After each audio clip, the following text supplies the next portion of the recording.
साल किस दे के कोइले रहे विश हो रोई रोई कहतानी ओ करे के मिस हो बड़ी लागत हमारा दुखी बात बतावे में हैप्पी न्यू ईयर बोले खातिर आवत रही जावे में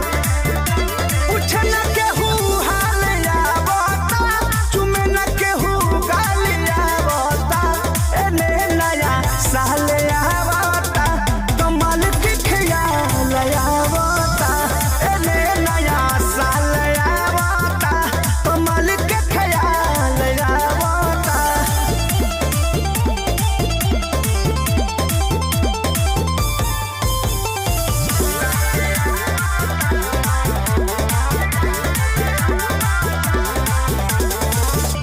मुर्गा के जैसे हम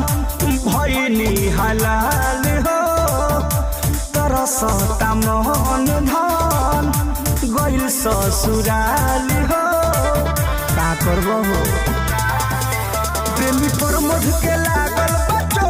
दिल पर बड़ी गहरे हो रोकी आँखी के केतनो आंसू निकल जाता बहारे हो